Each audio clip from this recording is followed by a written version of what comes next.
Hi there, I'm Tiffany from Daisy Farm Crafts, and today I'm going to do a little demonstration and do a swatch of the blanket that we are calling the Crochet Bobble Lines Baby Blanket. This is one that my daughter Hannah designed, and I wish I had it with me, but you will refer to her beautiful pictures.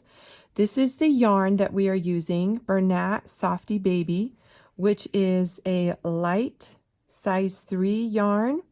And even though the label is suggesting a G hook, I'm going to go ahead and use an H hook. I wanted the tension just a little bit looser.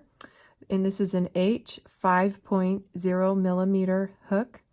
This is a Susan Bates Comfort Grip, if anybody was wondering. And I love these hooks. I buy them at Joann's. And what we're going to do today, though, is just start with a chain of 22. And that is using the pattern repeat of 7 plus 8.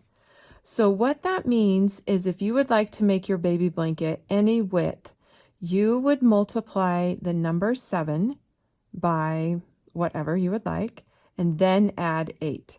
So today I multiplied the number 7 times 2, which is 14, and then I'm adding 8, which is 22, which I'm hoping I got my math right on that. I did that before I turned the camera on, so I hope I'm right. So anyway, let's get 22 chains on your hook, and I will show you how to get this blanket going. I think I've probably done more than 22. Okay, just a second. Okay, yes, I can't talk and count at the same time, but I have 22 chains here on my hook. So the first row, and the first, actually, I think 6 rows. Oh, let me double check. I've got the pattern right here. Yeah, we are going to be working what's called the herringbone half. And I've demonstrated this before, but for those of you who might not have ever seen it, we don't ever count this that's on the hook. Start with the next chain. 1, 2, we're going to work into this third chain. We will yarn over, insert our hook under the top loop. We're going to yarn over, pull the yarn back through, and kind of pinch it because we're still going to continue pulling through the first loop. Then we'll yarn over and pull through 2. Okay, so let me show that again. Yarning over, inserting my hook into the next chain, just underneath that top loop, yarning over, pulling back through with the loop, and pulling it through the next loop.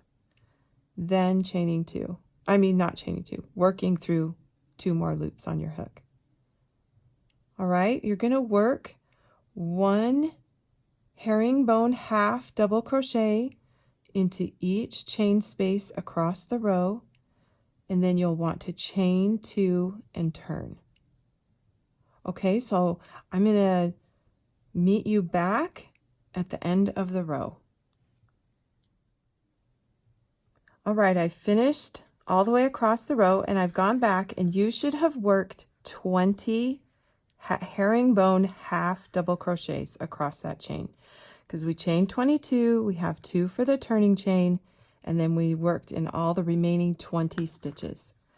Now we're at the end of the row, and we're going to chain 2 and turn our work like a page in the book. And we're just going to work right at the base of these 2 chains. We're going to count 1, 2, 3. This turning chain does not count as a stitch. We're going to do that so that we don't have to work into the top of that turning chain when we come back at the end of the row.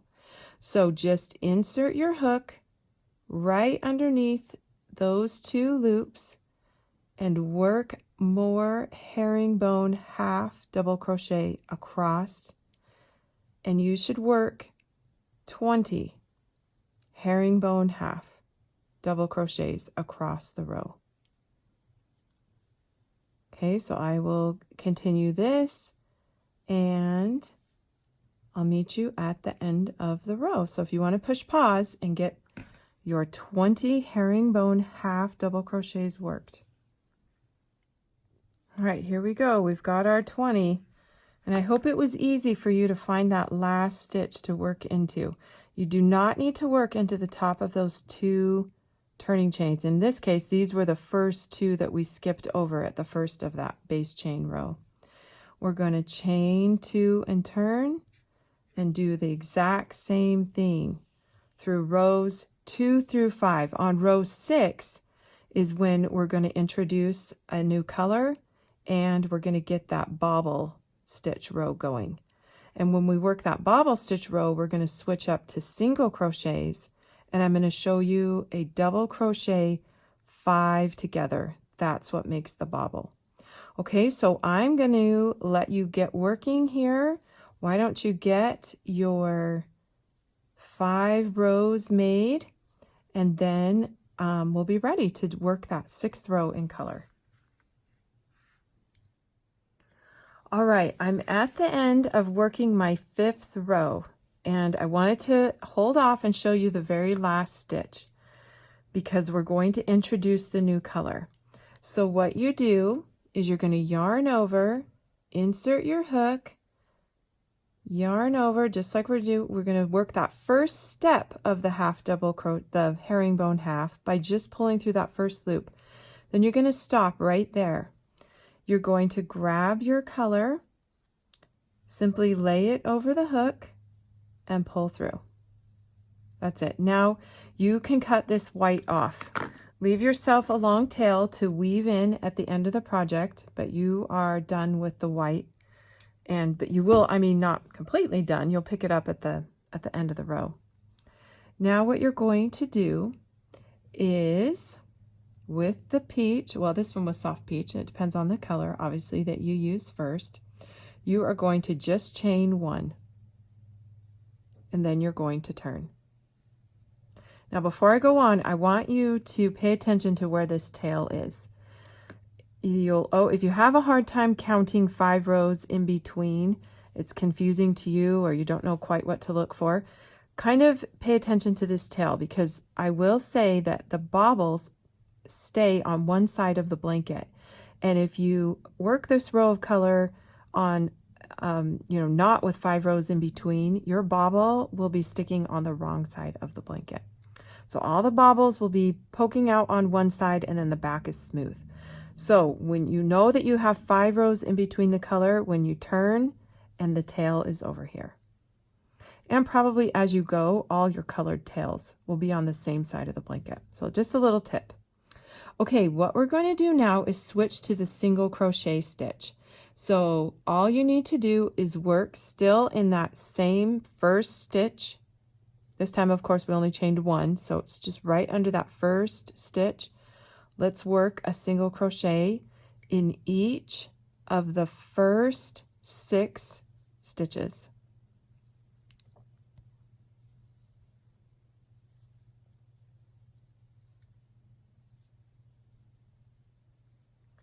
One, 2, 3, 4, 5, and here is 6. On the 7th stitch is when you're going to do a double crochet 5 together bobble. Okay, so how that works, if you've never seen one done, is to yarn over, insert your hook into the next stitch, yarn over, pull up a loop, yarn over, and just pull through 2 loops. And we're going to do that 5 times. So there was 1. This is 2, just underneath 2 loops.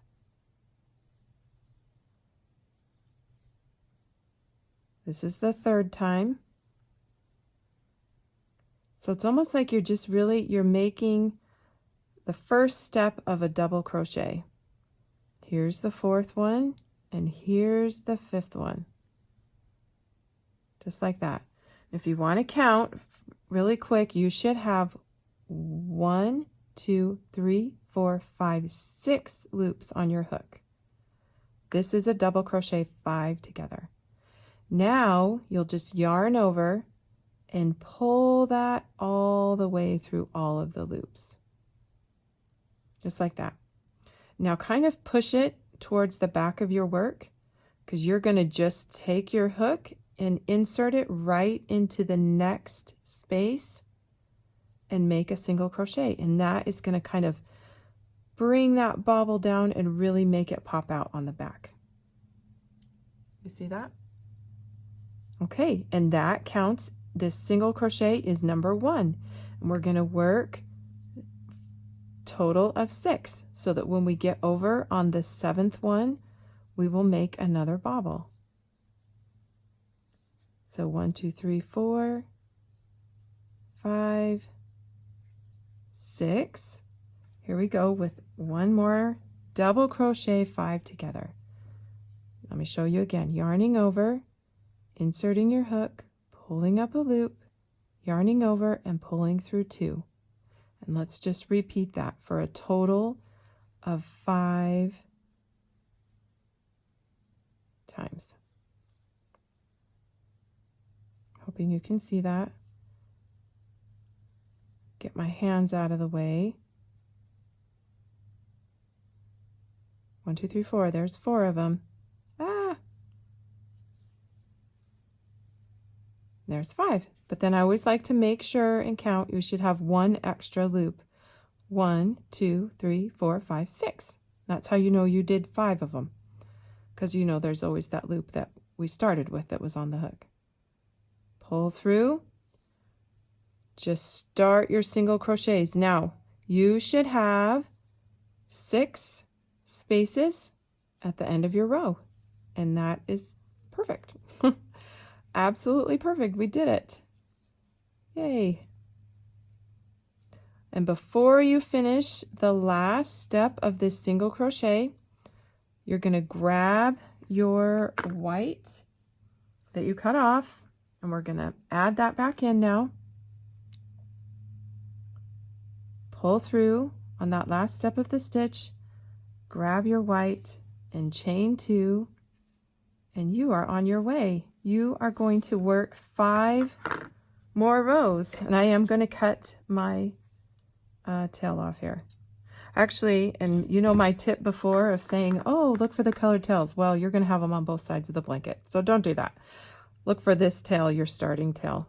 It should be over here, because what I'm saying is that you need to always work your bubbles on the 6th row so that they will always be on the same side of the blanket. Okay, one more thing I'm going to show you is how to work into the top of those bobbles so that you don't miss a stitch. Okay, so say we've chained 2 and turn. Kind of pull that a little bit tight. Work right into that first stitch with a herringbone half.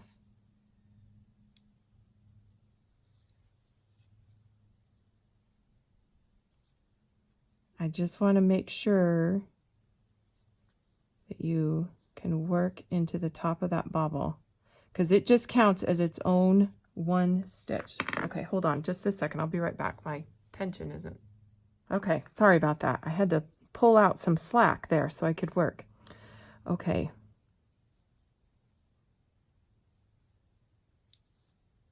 Keep going here. I'm about to get to that bobble. And if it helps to still count a little bit, go ahead. Remember, it was on stitch number 7. So 1, 2, 3, 4, 5. Now, maybe you'll be able to just see the V's. 1 is a little bit bigger. That's okay. So just still continue to work underneath the V's. I just don't want you to think, it looks so different.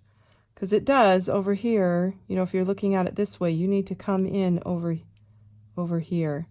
If you look at it underneath, it still had its own 2 V's. They're just kind of big. So just work normally across. So that's, I cannot think of anything else. We have a separate video for the ribbed border that we will link to at the end of this video.